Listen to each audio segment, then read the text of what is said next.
Welcome back to the stovetop. Have you ever wondered what I do with my props after I shoot a cocktails with Squib video? No? Yeah, why would you wonder that? Well, in some cases, I dump them down the drain or throw them away, but in a lot of cases, I just put them off to the side and get back to them later.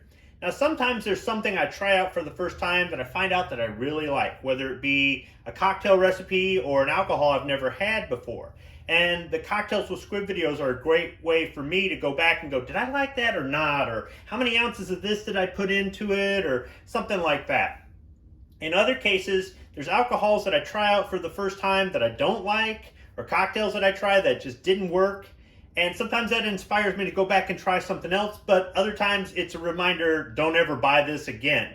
Or the alcohol is kind of meh. I mean, it's okay. It's not great. It's not bad, but in some cases, maybe I think that I paid too much for what I got, right?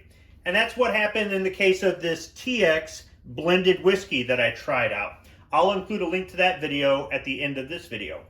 I thought it was okay, but I struggled to get some of the flavors that they described would be in it. Really, the only thing I could taste was the banana, which I thought was odd for a whiskey, but it's something different, something to kind of go, okay, you know, I would recommend somebody try this out just based off of that. Maybe they can find the hints of vanilla bean and things like that in it. But overall, it wasn't bad, but I just thought it was a little bit pricey for what it was. I wanted to try it out, and I did. I don't regret it, but this bottle sat on top of my fridge for about 8 months before I pulled it down again and said, you know what, let me make a highball with this. And you might be going, well, what's a highball? I don't recall if I've talked about it in other cocktails with Squib videos. Maybe I have. But a highball, more or less, is any alcohol that is mixed with something like water or soda, really just sort of carbonated beverage. So it could be something like this seltzer water here, or it could be this mineral water here, which does have carbonation in it, or it could be something like a Jack and Coke or a 7 and 7, something like that. In our house, when we say highball, we typically mean bourbon and some sort of water, like club soda, perhaps. I did a video on the different kinds of carbonated waters that you can use in cocktails. I'll include a link to that at the end of this video as well. So recently, I kind of wanted to make a highball. It's really easy to make. And I grabbed this bottle and I used some club soda with it, and I could taste the vanilla bean in it. Something about the club soda just brought that out in it, and I'm like, oh, there it is. So I thought in this video I would just show you how to make a simple highball. I mean, this is a whiskey highball, I should say. It is a very simple cocktail to make. There's no one right way to do it, and there are all kinds of different alcohols that you can use and different kinds of carbonated beverages you could use to make something that's considered a highball. I guess you could say that my pepper jack video would be a highball, technically. In our house, we just kind of consider it club soda or seltzer water and whiskey, usually bourbon whiskey. Although we have made highballs with blended whiskey, we have made highballs with Canadian whiskey, I've made highballs with rye. I mean, technically scotch and water is considered a highball. I've done that before, but we just typically don't refer to those as highballs in our home. So let me get started. So the first thing you're going to need in order to make a highball is a glass, a tall glass, a highball glass, a Collins glass, something like that. Here is an example of a glass that would be suitable for a highball. This is a tall glass that I picked up recently at the gift shop at Tryon Palace in New Bern, North Carolina. Now this, you don't have to use one that's shaped just like this. A Collins glass is about this tall, but it's a little bit more narrow.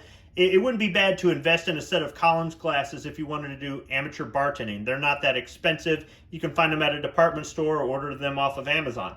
But a glass about this tall is what you're going to need, because you're going to fill it most of the way or all of the way with ice. It's really kind of personal preference. To compare, here's a rocks glass. This is meant for sipping whiskey or for other kinds of cocktails, and you can see the height difference. And then you're going to need carbonated water or some sort of carbonated beverage. For us, our whiskey highballs, we typically use seltzer water, mineral water, or club soda. Club soda is the most available and is the least expensive. You can buy it in 2-liter bottles, and that's what I'll be using today. All right, so here I've got a 2-liter of chilled Meyer brand club soda. Meyer is kind of, I guess, a regional chain of grocery department type stores, like Walmart, but better. And it's fairly inexpensive. This is $1 for a 2-liter. It's $1.10 down in Ohio when I cross the border, but I mean, that's really not too bad. And all it is water with CO2 in it. That's it. There's no calories or anything else like that. And it's available everywhere. You might not find seltzer water or mineral water everywhere, but you'll find club soda. You can use something else like ginger ale if you wanted to. That's a carbonated soda or carbonated beverage. I've filled the glass about 3/4 of the way with ice. I don't like to fill it all the way with ice because when I stir it with a bar spoon or with a butter knife, because you really don't have to buy a bar spoon, although they're not that expensive, and you can find these at department stores as well. I've noticed the more ice I put in there, the more difficult it is to stir it. You don't have to stir it a lot. And then I'll be using this jigger to measure out the whiskey. Now, you don't have to use a jigger. You could literally use a shot glass. You could buy a novelty shot glass when you're somewhere, 1 ounce, 2 ounce, and there you go. You've got a measure. So with the jigger, you've got 1.5 ounces on the bigger side, and then you have a 1/2 ounce on the smaller side. This makes it a little bit easier, but in some of my older videos, I used 1 ounce and 2 ounce shot glasses, double shot glasses, and they work just fine. You don't have to have any sort of bartending equipment to make this sort of thing, but it's kind of fun to have these. I mean, once again, this is not that expensive. I bought this at Meyer. I mean, there's nothing to it. Now, something I want to do before I mix this together is I want to compare this almost empty bottle of whiskey with this new bottle of whiskey I bought today. Now, the main difference between these two is the price. I complained that almost 8 months ago, this was $36, I think I said, for the bottle, and I thought that was a little pricey for what it was. I paid $43 for this today. Inflation. It's a bitch, isn't it? The other thing is this leather, this reclaimed leather that they use on the cap of the bottle.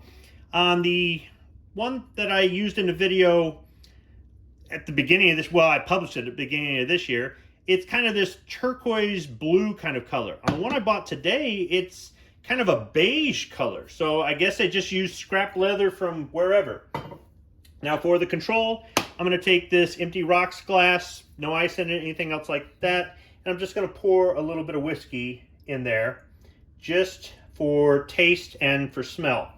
Now let's see if we've got enough left over to make this. If not, I'll open up the new bottle. So I found a recipe online on liquor.com for a whiskey highball, and it called for 2 ounces of whiskey. And I would say 2 ounces is about a good starting point. Maybe you want to go with 1.5 ounces if you don't want it too strong, or if you're my director, you want 3 ounces. So we're going to go with her rendition, which is 3 ounces. So simply just pour into the larger half of the jigger. That's 1.5 ounces. Pour a second one. Come on. It's another 1.5 ounces, so there's 3 ounces. All right. And then I'm going to top it with the club soda. Now, I have to be careful when I open this, especially on camera. I have a tendency to, have the thing explode. So we'll open it slowly. Hey, I got lucky there. And I'm just going to top it. Now the ice is going to melt, and that's going to dilute it as well. But the whole purpose of the water, the melted ice, the carbonated beverage, whether it be water or some sort of pop or something like that, is to try to, well, in the case of water, it's to bring out the flavor. In the case of something else, it's to mask the flavor. So this should bring out the flavor. But before I do that, I'm going to do the smell test. Smells like whiskey. And the taste test.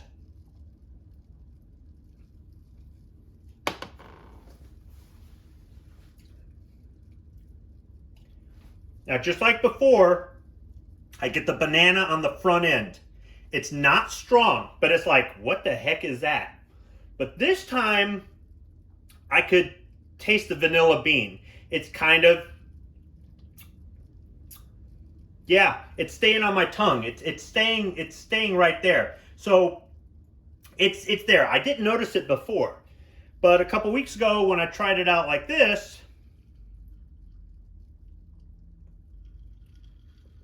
oh yeah, I definitely get the vanilla about a little bit past halfway through, and on the follow-up, it's there. And it's really good. Now, I'm not a big fan of vanilla. I like vanilla ice cream. Strawberry might be my favorite. Not that I eat ice cream very often, but typically if I'm going to order ice cream, I'll order vanilla. And I don't get vanilla shakes too often, but last time I went to Chick-fil-A, I ordered, I think, a strawberry shake, and they gave me a vanilla, and I finished it. It was pretty good.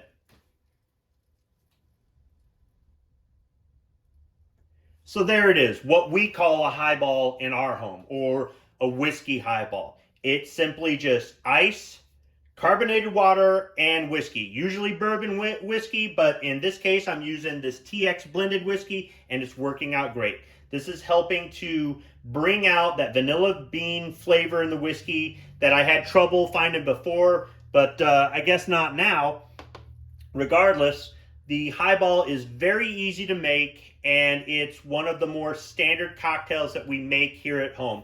We like to sit out on the front porch with a couple of highballs and just relax, sip on this, maybe talk a little, just unwind and think about things. And this is a great cocktail for doing that. It really is. If you've never had a highball before and you like whiskey, in particular bourbon whiskey, but it works good with rye as well, I would recommend giving this a try. It's very easy to make. There's nothing bad I can say about highballs. I'm going to go enjoy this one right now. Thanks for watching.